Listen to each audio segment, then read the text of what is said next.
says, good evening, sisters. Growing up, I was very close to my dad.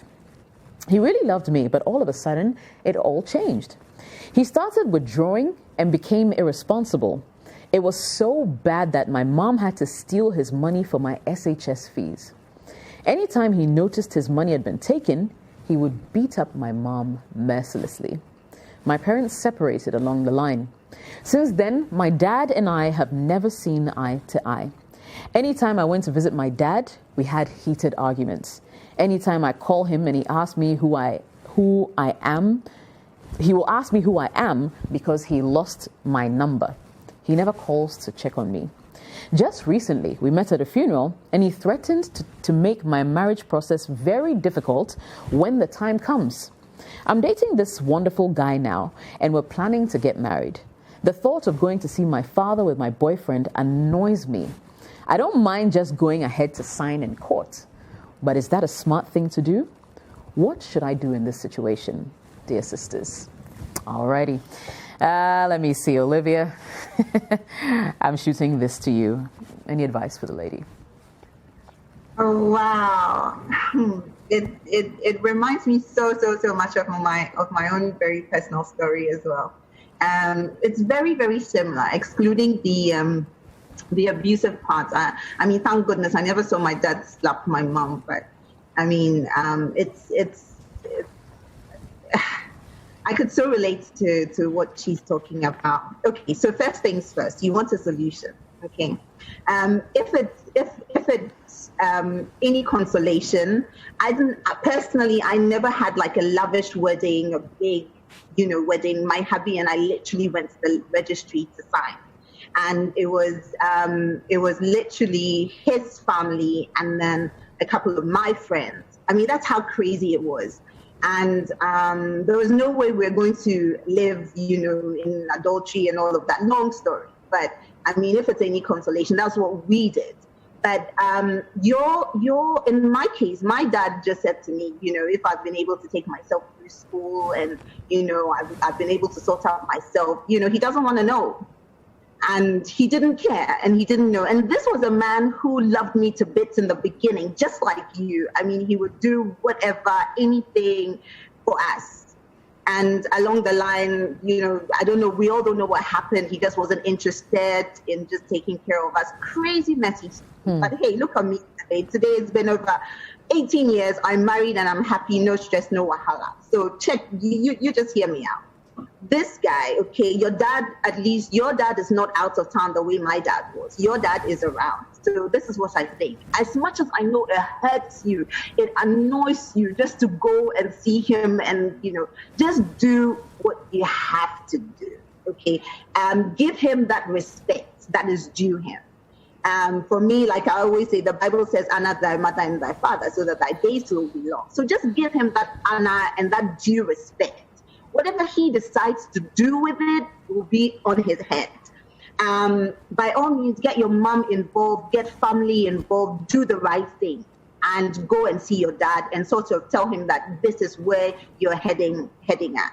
I've grown up in such a way that I've had to literally take my destiny into my own hands. There's so many traditions, so many things that, to be honest, I didn't work with. But this is just me. But everybody's environment is different and everybody grows up differently and everybody's culture is different. Me, I didn't add too much. My mom had died, so it made things a whole lot easier. So, Charlie, but your situation might be peculiar and might be a bit different. So for me, I think that do whatever it is that you need to do. If he shows you, if he tells you that he's not interested, he doesn't want to go, my dear, now, there's no point wasting so much money on lavish weddings. If you have and you want to, no problem. Or please, by all means, have a fairy tale wedding and be happy. But if you feel like there are too many push-pull and you have the blessings of your mom and her family, and maybe you actually have the blessings of your dad's family, and that is only if your dad is not interested and you still have their blessings, by all means, let both families come together, do it together, and do the right thing. if it will have to mean excluding your dad, at least you asked him and he said he wouldn't come. Still, don't let anybody hold you down or hold your life down. You have your whole life ahead of you.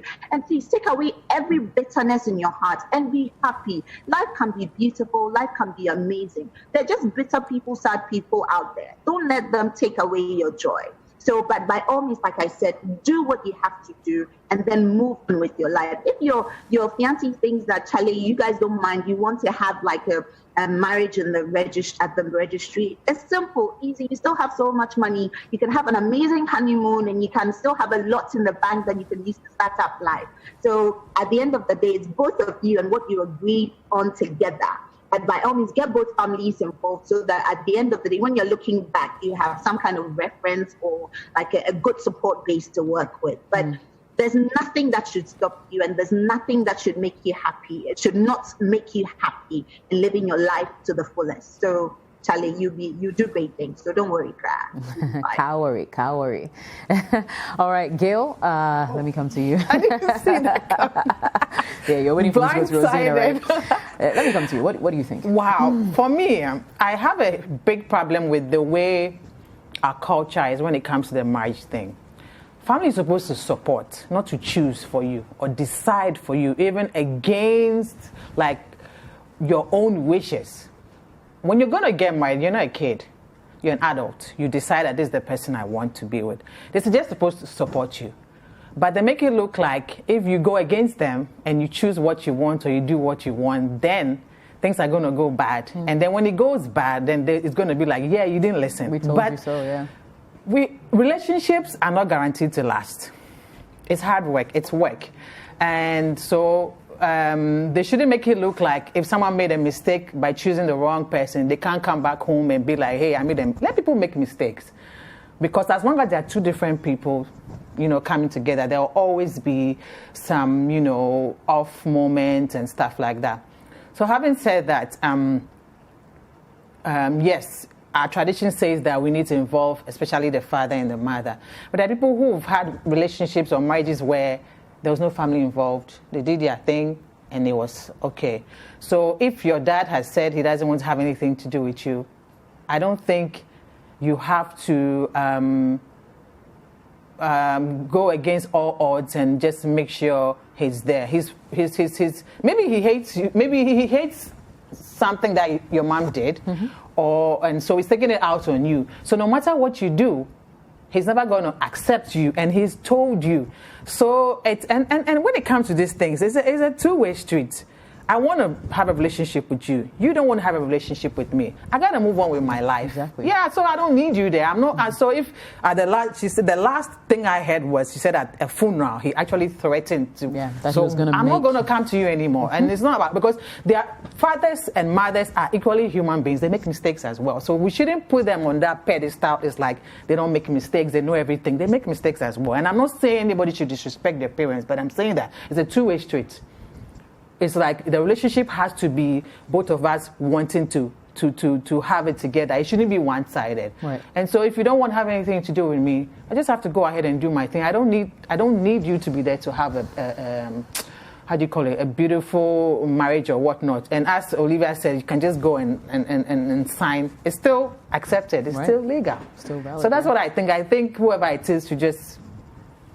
They said something about if there's something that bothers you, is it your arm or leg or something, cut it off. So I think the person should just feel free and do that. I mean, you're not disrespecting anything because it takes two to build a relationship. So that's it.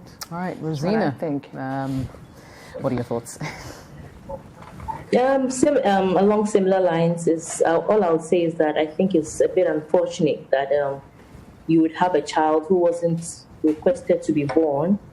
And then just because of the sins of the other partner, you met out undue punishment on the child. It's very sad because I'm sure there'll be a genesis to the man's reaction to the children. Either something the wife wasn't doing right or something the wife was preventing him from doing. And out of that, anger is meted out to the children. It's quite unfortunate. However, you see, there are certain things they say, fenefe, enyakbo. You understand? That's how to do things. But there are also things that need to be done. You see, it's only beautiful that when you're getting married, even though it's necessary, because in that cultural setting, we can't separate ourselves from our culture. Families are important when it comes to marriages, when it comes to families coming together, when it comes to the support system and all of that.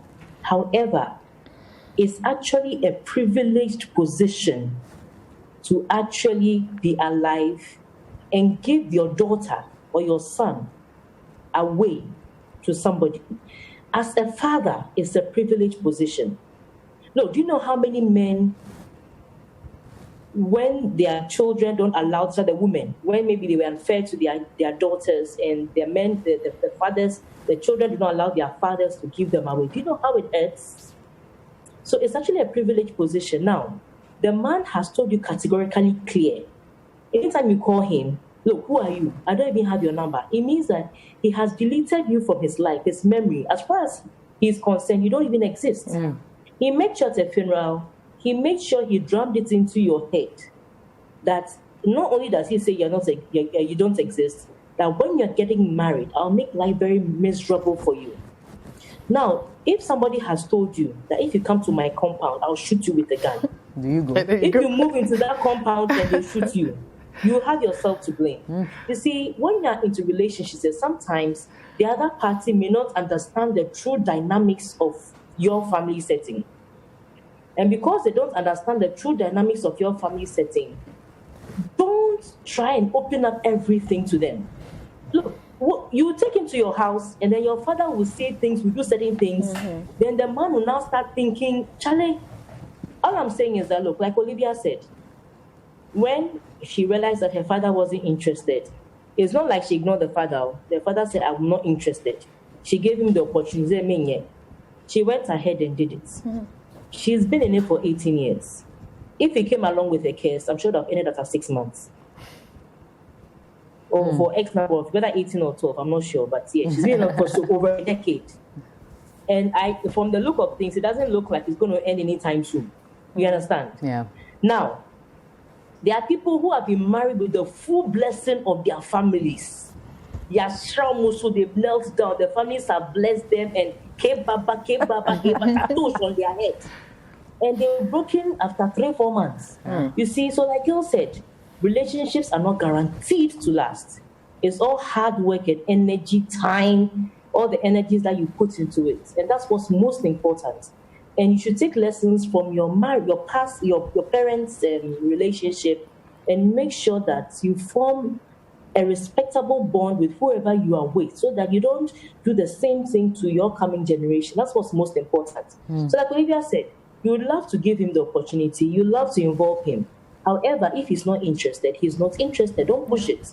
Right. I'm sure the other family members, if you are so bent on having a representation or a representation of your father, I'm sure the other family members who are ready to do that.